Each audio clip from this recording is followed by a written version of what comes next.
नमस्कार दोस्तों, बहुत बहुत स्वागत है आप सबका सरकारी परीक्षा चैनल के समसामयिक अंक में, जिसमें हम आज भी आपके साथ डिस्कस करने वाले हैं करंट अफेयर से संबंधित कुछ इंपॉर्टेंट और एग्जाम से रिलेवेंट क्वेश्चंस को, जो कि आपके आने वाले कॉम्पिटेटिव एग्जाम्स में पूछे जा सकते हैं।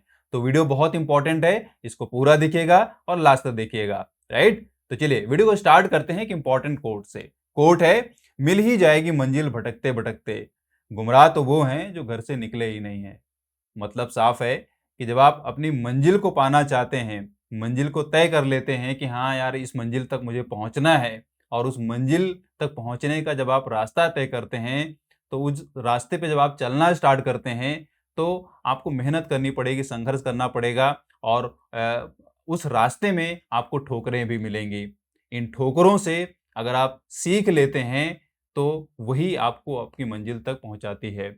मंजिल तक पहुंचने के बाद भी अगर आप सीखना स्टार्ट रखते हैं, सीखना जारी रखते हैं, तो आपको अपनी मंजिल के आगे भी एक नया पड़ाव देखने को मिल सकता है। राइट, क्योंकि कई बार क्या होता है कि हम अपनी मंजिल तक ही फोकस्ड रहते हैं, लेकिन जब आप मंजिल तक पहुंच भी जाते हैं, तब वहां पहुंचने के बाद आपको एक नेक्स्ट हॉरिजॉन दिखाई देता है। राइट, मतलब जब तक आप डेस्टिनेशन में पहुंचते नहीं, तब तक आपको आगे का नहीं दिख पाता है, और आगे आप तभी पहुंच पाएंगे जब आप अपनी पिछली जर्नी से कुछ सीख पाएंगे, पिछली ठोकरों से आप कुछ सीख पाएंगे। मतलब साफ है दोस्तों, जिंदगी में सीखते रहना चाहिए, और सीखने वाला ही आगे बढ़ता है। राइट, यही मतलब है इस कोट का। चलिए, आप सब लोग बहुत समझदार हैं, समझ गए होंगे। चलिए बढ़ते हैं अपने इस वीडियो में और देखते हैं कि फर्स्ट क्वेश्चन क्या है। तो फर्स्ट क्वेश्चन है, Ian Morgan has announced his retirement from international cricket. He is a 2019 World Cup winning captain of which country? Ivan Morgan ने अंतर्राष्ट्रीय क्रिकेट से संन्यास की घोषणा की है। वह किस देश के 2019 विश्व कप विजेता कप्तान हैं? तो ऑप्शंस यहाँ पे गिवन है, ऑस्ट्रेलिया के, न्यूजीलैंड के, इंग्लैंड के, या श्रीलंका के। तो काफी इंपॉर्टेंट क्वेश्चन है। यहाँ पे एक कैप्टन की बात की जा रही है, और उस कैप्टन की कैप्टेंसी में वर्ल्ड कप भी मिल चुका है उस देश को। तो वो किस देश के हैं, और इन्होंने रिटायरमेंट की अनाउंसमेंट कर दी है? तो करेक्ट ऑप्शन जान लेते हैं फटाफट। करेक्ट ऑप्शन यहाँ पे है इंग्लैंड। जी हाँ, इयान मॉर्गन जो है वो इंग्लैंड के लिए कैप्टेंसी कर चुके हैं, और इनकी कैप्टेंसी में 2019 में टीम ने वर्ल्ड कप जीता है। राइट, आइए थोड़ा जानते हैं इनके बारे में और डिटेल से, इयान मॉर्गन के बारे में। तो इयान मॉर्गन जो है वो इंग्लैंड क्रिकेट प्लेयर हैं, और इन्होंने 50 ओवर वर्ल्ड कप की जो ग्लोरी है 2019 की, उस ग्लोरी को इन्होंने अपने मार्गदर्शन में दिलाया इंग्लैंड टीम को। राइट, और अगर इनके डेब्यू की बात करें हम, तो ओडीआई में इनका जो डेब्यूट हुआ था वो 2006 में हुआ था आयरलैंड की तरफ से, लेकिन इनको 2009 में इंग्लैंड की टीम में शामिल कर लिया जाता है। 2009 में इंग्लैंड की टीम में इनको शामिल कर लिया जाता है। राइट, और 2019 में ये एक वर्ल्ड कप दिलाने में सक्सेसफुल रहते हैं। राइट, तो काफी इंपॉर्टेंट है। यहाँ पे आप इनको समझ लीजिए, इनके बारे में डिटेल से और आप जानकारी इकट्ठी कर सकते हैं। राइट, चलिए देखते हैं नेक्स्ट क्वेश्चन क्या है। What is the name of centralized pay system for Indian Coast Guard that has been launched by Ministry of Defense? रक्षा मंत्रालय द्वारा शुरू की गई भारतीय तटरक्षक बल के लिए केंद्रीकृत वेतन प्रणाली का नाम क्या है? ऑप्शंस गिवन है, परम, पद्मा, मित्रा, या पे 30। तो यहाँ पे भारतीय तटरक्षक बल के लिए केंद्रीकृत वेतन प्रणाली प्लेटफॉर्म की बात की जा रही है। तो उसका नाम क्या है, ये पूछा जा रहा है। चलिए जान लेते हैं इसका करेक्ट ऑप्शन क्या है। करेक्ट ऑप्शन यहाँ पे है पद्मा। जी हाँ, पद्मा यहाँ पे सेंट्रलाइज्ड पे सिस्टम है, किसके लिए? इंडियन कोस्ट गार्ड के लिए। राइट, तो प्लेटफॉर्म का नाम भी अच्छे से याद रखिए, सिस्टम का नाम अच्छे से याद कर लिए, और किसके लिए बनाया गया है ये भी याद रखिए। क्वेश्चन दोनों के टर्म में पूछा जा सकता है। इंडियन कोस्ट गार्ड के टर्म में इसको याद रखिए, और सेंट्रलाइज्ड पे सिस्टम के टर्म में याद रखिए कि इसका नाम क्या है। इसका नाम है पद्मा। राइट, थोड़ा सा और इसके बारे में जानते हैं। पद्मा जो है वो एक, अगर इसको हम इसके एब्रिविएशन को देखें कि ये किसके लिए स्टैंड करता है, तो जान लीजिए पद्मा का मतलब है payroll automation for disbursement of monthly allowances. मतलब साहब है दोस्तों यहाँ पे कि जो इंडियन कोस्ट गार्ड है उसके जो एम्प्लॉय हैं, मतलब उनको अगर हमें वेतन देना है, तो उस वेतन को किस तरीके से उसमें सुविधा लाई जाए, किस तरीके से मंथली अलाउंसेस को डिस्पर्स किया जाए, है ना? तो जो एक अकाउंटेंसी है बेसिकली, उसमें सुविधा देने के पर्पज से ये सिस्टम बनाया गया है, जिसका नाम है पद्मा। राइट, अच्छे से याद कर लीजिए इसका जो इनॉग्रेशन किया गया है वो रजनीश कुमार के द्वारा किया गया है, जो कि CGDA of ministry of defence हैं, राइट। और इसको डिफेंस अकाउंट्स डिपार्टमेंट के अंडर में डेवलप किया गया है।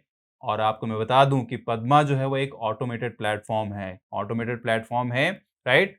और काम क्या है, leveraging latest technology which will provide seamless and timely disposal of pay and allowances to around 15,000 ICG personnel, right. तो क्लियर है, यहाँ पे पे और अलाउंसेस को डिस्पर्स करने के लिए यहाँ पे इस सिस्टम को बनाया गया है, राइट, जो कि काफी सुविधा देगा इंडियन कोस्ट गार्ड को, राइट। चलिए देखते हैं कि नेक्स्ट क्वेश्चन क्या है।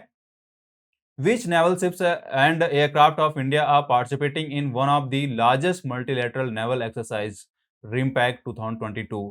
भारत के कौन से नौसैनिक जहाज और विमान सबसे बड़े बहुपक्षीय नौसेना अभ्यासों में से एक रिम्पैक 2022 में भाग ले रहे हैं? तो यहाँ पे एक एक्सरसाइज की बात की जा रही है। आपके कॉम्पिटिटिव एग्जाम्स में एक्सरसाइजेस से भी काफी क्वेश्चन बनते रहते हैं, चाहे वो नेशनल लेवल की एक्सरसाइज हो, चाहे इंडिया के नेबरिंग कंट्रीज के बीच एक्सरसाइज हो, चाहे वो किसी दूसरी कंट्री के बीच एक्सरसाइज हो, बहुत इंपॉर्टेंट होती है, राइट। और इसके टर्म में क्वेश्चन बनते रहते हैं, तो ये आपसे तो बिल्कुल नहीं मिस होना चाहिए, एकदम से याद हो जाना चाहिए, उसके बारे में डिटेल जानकारी आपको रख लेनी चाहिए, राइट। चलिए इसका जान लेते हैं करेक्ट ऑप्शन क्या है। इसका करेक्ट ऑप्शन है INS सतपुड़ा और बोइंग P8I, राइट। तो ये नौसैनिक जहाज हैं जो कि रिम्पैक 2022 में पार्टिसिपेट कर रहे हैं, राइट। तो ये एक्सरसाइज का नाम भी डायरेक्टली पूछा जा सकता है, इसके टर्म में क्वेश्चन बन सकता है, और जहाजों के टर्म में भी क्वेश्चन बन सकता है कि कौन कौन से जहाज ने पार्टिसिपेट किया यहाँ पे, राइट। तो ये आप अच्छे से याद कर लीजिए। थोड़ा सा यहाँ पे समझ लेते हैं रिम्पैक 2022 को।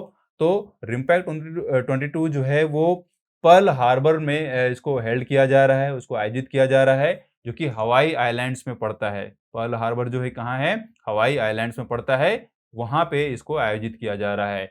और मैं आपको बता दूं कि यह जो एक्सरसाइज है वो वर्ल्ड की largest international maritime warfare exercise है, मतलब कि दुनिया की सबसे बड़ी मैरीटाइम वॉरफेयर एक्सरसाइज है, राइट। तो इसको अच्छे से दिमाग में रख लीजिए, क्वेश्चन यहाँ से भी डायरेक्टली पूछा जा सकता है, इसको स्टैटिक क्वेश्चन के फॉर्म में भी पूछा जा सकता है, राइट। तो इसको अच्छे से याद कर लें। 27 कंट्रीज इसमें इसमें पार्टिसिपेट कर रही हैं, यानी कि रिम्पैक 2022 में 27 कंट्रीज पार्टिसिपेट कर रही हैं, राइट। और ये जो एक्सरसाइज है वो मल्टी डायमेंशनल एक्सरसाइज है। किन किन डायमेंशन में एक्सरसाइज होगी वो भी आप डिटेल में जरूर इसको पढ़ सकते हैं, क्वेश्चन उन डायमेंशंस के टर्म में भी पूछा जा सकता है। अच्छा, एक इंपॉर्टेंट चीज और आप जान लीजिए स्टैटिक जानकारी के टर्म में कि रिम्पैक जो है वो बाइनली आयोजित किया जाता है जून एंड जुलाई मंथ में, राइट। तो इसको भी अच्छे से मार्क कर लीजिए, याद कर लीजिए। चलिए बढ़ते हैं नेक्स्ट क्वेश्चन की तरफ। Varinder Singh has died, he was a prominent player of. Varinder Singh का निधन हो गया है, वह किस गेम के एक प्रमुख खिलाड़ी थे? तो यहाँ पे ऑप्शंस गिवन है, क्रिकेट, फुटबॉल, हॉकी या बैडमिंटन। तो आपको जान लेना चाहिए, इंपॉर्टेंट डेथ्स के टर्म में भी क्वेश्चन बनते रहते हैं, है ना। तो चाहे वो स्पोर्ट फील्ड का हो, चाहे वो एंटरटेनमेंट फील्ड का हो, चाहे वो पॉलिटिक्स फील्ड का हो, कोई भी प्रोमिनेंट पर्सनैलिटी का जब डेथ होती है तो क्वेश्चन बन जाया करता है, आपको उसके बारे में जानकारी होनी चाहिए, राइट। चलिए इस क्वेश्चन का करेक्ट ऑप्शन जान लेते हैं। करेक्ट ऑप्शन यहाँ पे है हॉकी। जी हाँ, हॉकी के ये प्रोमिनेंट प्लेयर रहे हैं जिनका नाम है वरिंदर सिंह, राइट। इनकी हाल ही में डेथ हो गई है। चलिए, तो इनका नाम आपने जान लिया और खेल जान लिया, किस खेल से जुड़े रहे हैं, थोड़ा सा इनके बारे में जान लेते हैं। तो वरिंदर सिंह जो हैं वो ओलंपिक मेडलिस्ट रह चुके हैं और इन्होंने एक तरीके से वर्ल्ड कप विनर रहने का गौरव हासिल किया है, मतलब जिस टीम ने वर्ल्ड कप जीता था उस टीम के ये मेंबर रह चुके हैं, राइट।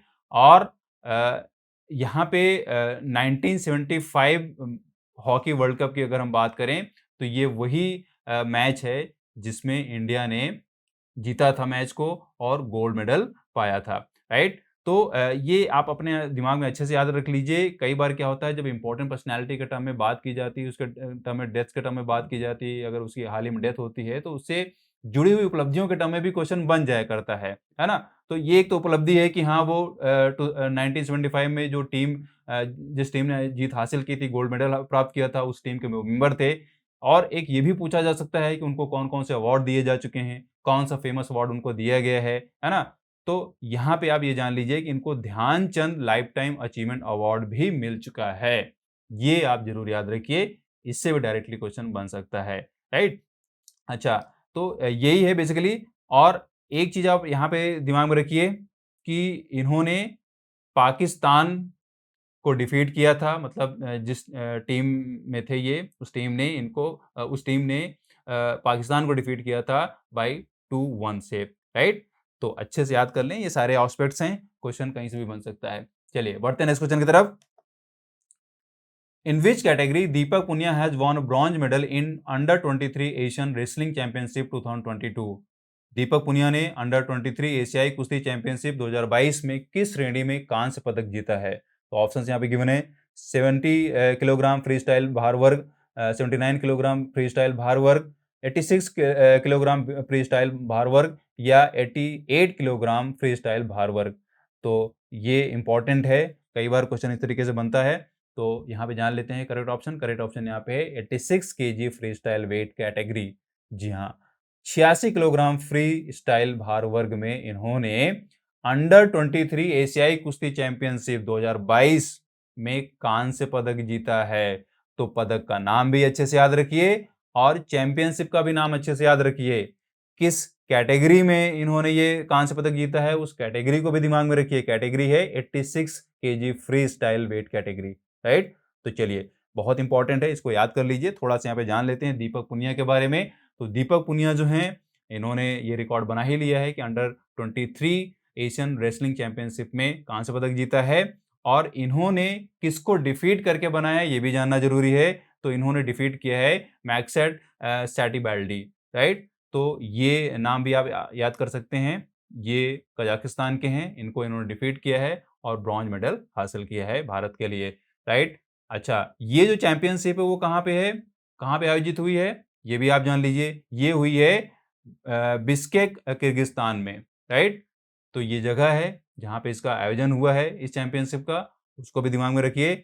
अच्छा, अगर इस चैंपियनशिप में हम बात करें कि कितने मेडल्स टोटल मिले हैं इंडिया को, तो इंडिया ने 25 मेडल्स जीते हैं in all in the under 23 meet in the event, right. मतलब जितनी भी कैटेगरीज हैं सभी में 25 मेडल्स मिले हैं और इसमें 10 गोल्ड मेडल मिल चुके हैं, राइट। तो ये गोल्ड मेडल लेने वाले पर्सनालिटीज कौन सी हैं, स्पोर्ट पर्सन कौन से हैं, मतलब यहाँ पे जो रेसलर हैं वो कौन से हैं, उनको दिमाग में जरूर रखिए, मतलब उनको याद करिए। क्वेश्चन वहां से तो जरूर बन ही सकता है, राइट। चलिए देखते हैं नेक्स्ट क्वेश्चन क्या है। Who has become the new president of the International Weightlifting Federation IWF? अंतर्राष्ट्रीय भारोत्तोलन महासंघ यानी कि IWF के नए अध्यक्ष कौन बनाए गए हैं? तो ऑप्शन यहाँ पे गिवन है। तमस अजन, मोहम्मद जलूद, उर्सुला गर्जा पापंड्रिया, या लेहो हल्दना। तो काफी इंपॉर्टेंट है ये। इंपॉर्टेंट अपॉइंटमेंट के टर्म में बात की जा रही है, एक इंटरनेशनल बॉडी की अपॉइंटमेंट की बात की जा रही है, और जो बॉडी है that is international weight lifting federation यानी कि IWF। तो IWF के प्रेसिडेंट की अपॉइंटमेंट की बात की जा रही है। तो करेक्ट ऑप्शन यहाँ लेते हैं फटाफट। करेक्ट ऑप्शन यहाँ पे है मोहम्मद जलूद, राइट। अच्छे से याद कर लें, जरूर कहीं ना कहीं ये क्वेश्चन बन सकता है। थोड़ा सा यहाँ पे जान लेते हैं मोहम्मद जलूद के बारे में। तो मोहम्मद जलूद जो है वो इराक से बिलोंग करते हैं। कहाँ से बिलोंग करते हैं? इराक से बिलोंग करते हैं। कंट्री का नाम अच्छे से याद कर लीजिए। देखिए, कंट्री से भी क्वेश्चन बन सकता है कि ये मोहम्मद जलूद जो नए प्रेसिडेंट बनाए गए हैं IWF के, वो किस कंट्री से बिलोंग करते हैं। तो आपको याद हो जाना चाहिए, इराक से बिलोंग करते हैं, राइट। और इन्होंने IWF के जनरल सेक्रेटरी के तौर पे भी काम किया है पिछले 5 साल में, राइट। तो ये जो रोल है इनका IWF में, ये भी आप याद रखिए। ये यहाँ से भी क्वेश्चन बन सकता है कि प्रेसिडेंट बनाए जाने से पहले उनका IWF में रोल क्या था, है ना। तो ये रोल आप जरूर याद रखिए। 5 साल तक इन्होंने IWF जनरल सेक्रेटरी के तौर पे काम किया है, राइट। अच्छा, जलूद जो हैं वो फर्स्ट परमानेंट प्रेसिडेंट हैं, ये भी आप दिमाग में रखिए, बहुत इंपॉर्टेंट है। ये क्या है? मतलब पहले परमानेंट प्रेसिडेंट हैं। और इसके पहले रहे हैं तमस अजान, जो कि 2020 में इनका कार्यकाल खत्म हुआ है। इस एक तरीके से मतलब इनको हटाया गया, राइट। और ये जो इन्होंने अपना रखा था कार्यकाल, वो 44 ईयर्स तक रखा था, राइट। तो अब यहाँ पे परमानेंटली किसको रखा गया है, जलूद को रखा गया परमानेंटली, पहले पर्सन है जिनको परमानेंटली रखा गया है, राइट। अच्छे से याद कर लीजिए। अच्छा, फीमेल के टर्म में भी पूछा जा सकता है, तो first female vice president of the IWF जो है वो अर्सुला गर्जा पापंड्रिया है, राइट। ये नाम भी आप अच्छे से याद कर लीजिए। फर्स्ट फीमेल वाइस प्रेसिडेंट की बात हो रही है कहाँ पे, IWF में, राइट। तो ये यहां से भी क्वेश्चन बन सकता है, याद कर लें। चलिए बढ़ते हैं नेक्स्ट क्वेश्चन की तरफ। What is the theme of world asteroid day 2022? विश्व क्षुद्रग्रह दिवस 2022 का विषय क्या है, यानी थीम क्या है? तो ऑप्शंस गिवन है, 100 years of progress, light pollution, protect the environment, small is beautiful. तो कई बार क्या होता है, जो इंटरनेशनल डे होते हैं, नेशनल डे होते हैं, उनको मनाया जाता है, उनके उनके मनाए जाने का एक मैसेज होता है ना। उस मैसेज को क्लियर करने के लिए एक थीम रखी जाती है ना। तो यहाँ पे थीम के टर्म में भी क्वेश्चन बनते रहते हैं आपके कॉम्पिटिटिव एग्जाम्स में। तो यही एक इंपॉर्टेंट क्वेश्चन बन पा रहा है यहाँ पे, इसको आप जान लीजिए। इसका करेक्ट ऑप्शन क्या है? इसका करेक्ट ऑप्शन है स्मॉल इज ब्यूटीफुल। जी हाँ, स्मॉल इज ब्यूटीफुल थीम है वर्ल्ड एस्ट्रॉइड डे 2022 का, राइट। अच्छा, एक इंपॉर्टेंट यहाँ पे बात आपको जान लेनी चाहिए कि ये जो डे है वो किस डेट को मनाया जाता है ना। ये भी क्वेश्चन बन सकता है, किस डेट को बनाया जाता है। तो ये जो डे है, इंटरनेशनल जो एस्ट्रॉइड डे की हम बात कर रहे हैं, ये जून 30 को मनाया जाता है हर साल, राइट। इसको हम इंटरनेशनल एस्ट्रॉइड डे भी बोलते हैं, राइट। अच्छा, एम क्या होता है इस डे को मनाए जाने का? तो इसका मकसद ये होता है कि जो एस्ट्रॉइड हैं, जो क्षुद्रग्रह हैं, उनके बारे में लोगों को बताया जा सके, जानकारी दी जा सके, अवेयर किया जा सके कि क्षुद्रग्रह होते क्या हैं और इनका हैजार्डस इफेक्ट क्या होता है। मतलब ये धरती पे किस तरीके से प्रभाव डाल सकते हैं, राइट। और प्रिकॉशन स्टेप्स क्या लिए जाने चाहिए, ये सारी चीज़ें एक तरीके से इस डे में बताई जाती हैं। यहीं पे इसका मैसेज होता है, यही इसका उद्देश्य होता है। अच्छा, ये जो डे है वो डिक्लेयर किसके द्वारा किया गया है? तो मैं आपको बता दूं, ये जो डे है वो यूनाइटेड नेशन जनरल असेंबली द्वारा दिसंबर 2016 में डिक्लेयर किया गया है, राइट। अच्छा, क्या जरूरत पड़ी, क्यों डिक्लेयर किया गया? तो ये आप जान लीजिए कि ये जो डेट है वो बेसिकली यहाँ पे जो ऑब्जर्व किया गया है वो साइबेरिया में तंकुस्का एस्टेरॉइड के इम्पैक्ट को ध्यान में रखते हुए, राइट। तंकुस्का तंगुस्का एस्टेरॉइड के इम्पैक्ट को समझने के लिए ही इस डे को रखा गया है। मतलब ये जो है वो जून 30, 1908 का इम्पैक्ट देखा गया, राइट। और इसीलिए इस डेट को इंटरनेशनल एस्ट्रॉइड डे के रूप में मनाया जा रहा तब से, राइट। डिटेल में इसको आप पढ़ सकते हैं कि टंगुस्का एस्ट्रॉइड इम्पैक्ट क्या है साइबेरिया में, राइट। चलिए बढ़ते हैं इस क्वेश्चन की तरफ। Where has the high speed expendable aerial target Abhyas successfully test fired? High speed expendable aerial target Abhyas का सफल परीक्षण कहाँ किया गया है? ऑप्शंस यहाँ पे गिवन है, केरला, आंध्र प्रदेश, उड़ीसा या दिल्ली। तो करेक्ट ऑप्शन जान लेते हैं फटाफट। करेक्ट ऑप्शन यहाँ पे है उड़ीसा। जी हाँ, उड़ीसा में high speed expendable aerial target Abhyas नाम है यहाँ पे, उसका सफल परीक्षण किया गया है, राइट। अच्छा, थोड़ा सा इसके बारे में जान लेते हैं। तो अभ्यास आप नाम जरूर अच्छे से याद रखिए। ये जो है वो स्वदेशी रूप से निर्मित है और ये क्या है, high speed expendable aerial target, और इसका एब्रिविएशन फॉर्म होता है हीट। ये देखिए, जब भी एब्रिविएशन की बात आती है तो वहां पे थोड़ा सावधान हो जाया करिए, उसको ढंग से याद कर लिया करिए, है ना। उसको रिलेट करके याद किया करिए, क्योंकि एब्रिविएशन के भी कई बार अलग अलग मीनिंग निकल कर आती है और आपसे एग्जाम में पूछ लिया जाता है कि इसका एक्सपेंडेड रूप क्या होगा या किसके लिए स्टैंड करता है ना। तो यहाँ पे हीट का जो मतलब है वो है high speed expendable aerial target, right. अच्छा, ये जो लॉन्चिंग की गई है वो इंटीग्रेटेड टेस्ट रेंज यानी कि ITR, जो कि उड़ीसा कोस्ट के चांदीपुर में है, राइट। तो वहां से इसको टेस्ट किया गया है, लॉन्च किया गया है। और इसकी जो डिजाइनिंग और डेवलपमेंट है वो DRDO के द्वारा की गई है। ये भी दिमाग में रखिए, पूछा जा सकता है क्वेश्चन कि ये जो अभ्यास है वो किसके द्वारा डिजाइन और डेवलप किया गया है? तो DRDO के द्वारा किया गया है। अच्छे से याद कर लें। अब यहाँ पे एक और चीज जान लीजिए कि ये जो है वो vertical launch short range surface to air missile VLSRSM in Chandipur last week, ये भी एक टेस्ट फायर हो चुका है, राइट। तो इसको भी दिमाग में रखिए, यानी कि VLSRSAM, और ये जो है वो है vertical launch short range surface to air missile, right. तो ये दो लॉन्चिंग के टर्म में अच्छे से जान लीजिए। और किसने डिजाइन किया है, डेवलप किया है, DRDO ने किया है, ये भी याद रखिए। लॉन्चिंग कहाँ से हुई, ये हुई जहाँ से हुई है, मतलब उड़ीसा कोस्ट से हुई है, उसको भी दिमाग में रखें। अभ्यास नाम जरूर याद रखें, है ना। चलिए बढ़ते हैं नेक्स्ट क्वेश्चन की तरफ। For how many more months the tenure of senior advocate K.K. Venugopal as Attorney General AG has been extended by the central government?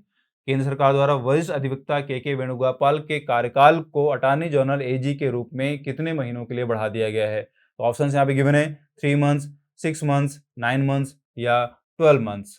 तो कार्यकाल के टर्म में पूछा जा रहा है, जब अपॉइंटमेंट होती है तब भी क्वेश्चन बनता है, किसी पर्सन के कार्यकाल को बढ़ाया जाता है किसी महत्वपूर्ण पद पे तब भी क्वेश्चन बन जाता है ना।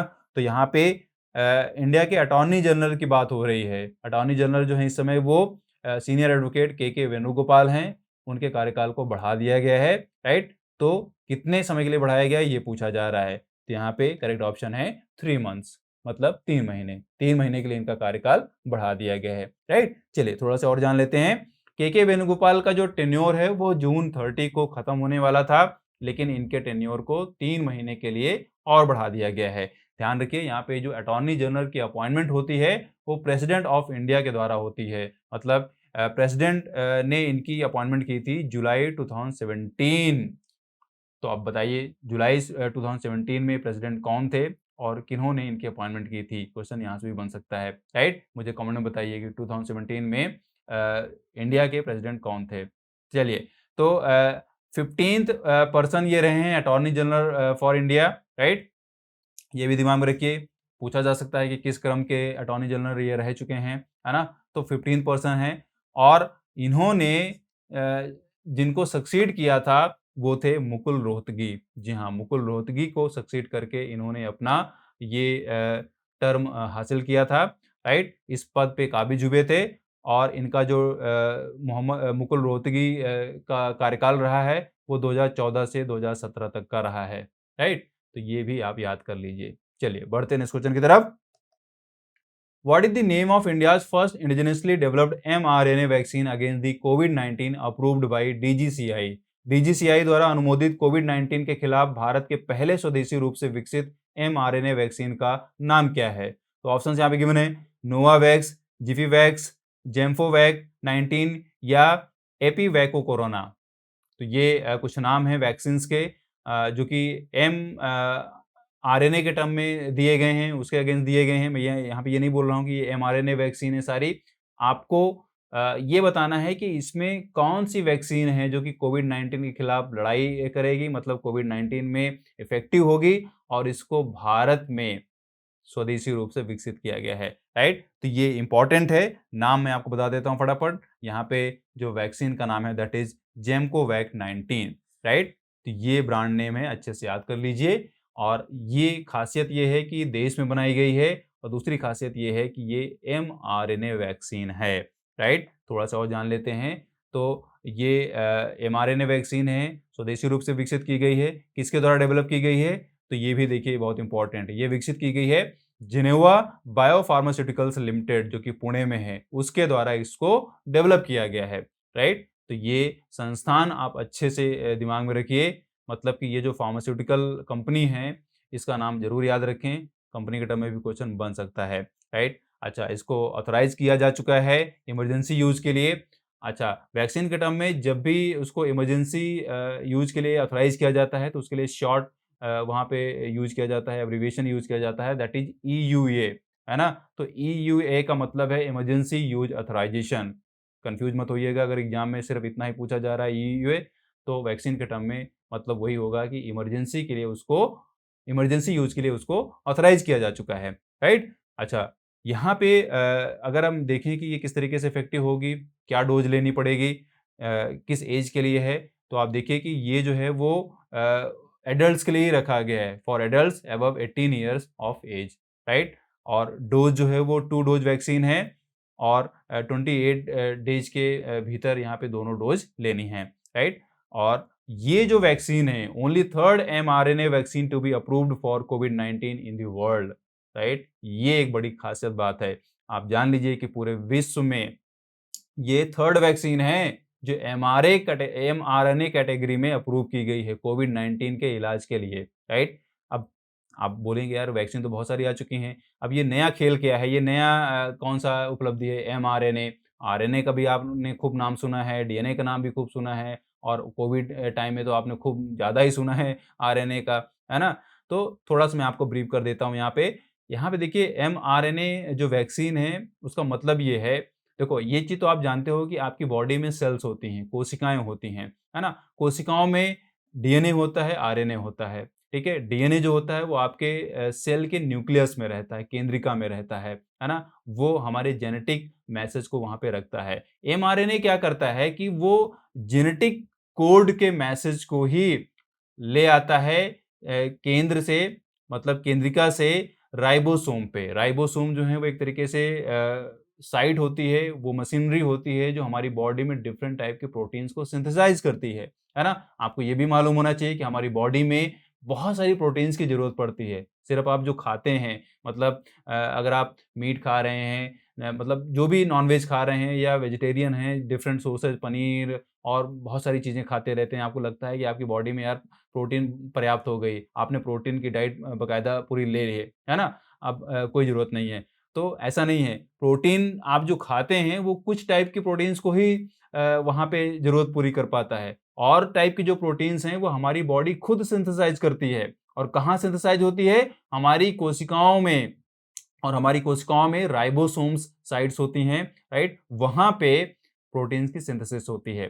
तो एमआरएनए जो है वो क्या करता है? एक मैसेंजर की तरह काम करता है। यहाँ पे जो स्मॉल एम है, उसका मतलब यही होता है मैसेज।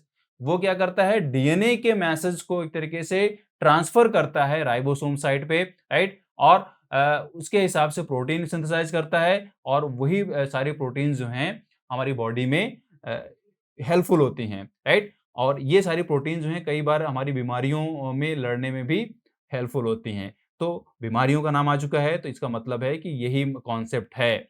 मतलब ये है कि जब एमआरएनए की वैक्सीन आपके कोशिकाओं में भेजा जाता है, उसकी डोज़ दी जाती है, तो ये जो हमारी कोशिकाएँ हैं वो एमआरएनए को प्राप्त कर लेती हैं और एमआरएनए पहुँचने पे हमारी कोशिकाएँ वहाँ पे एक प्रोटीन की सिंथेसिस करने लगती हैं, स्पाइक प्रोटीन की सिंथेसाइज़ करने लगती हैं, उसका संश्लेषण करने लगती हैं और ये जो स्पाइक प्रोटीन है, ये वही प्रोटीन होती है जब वायरस हमारी बॉडी में एंटर करता है, तो हमारी कोशिकाओं के में एक तरीके से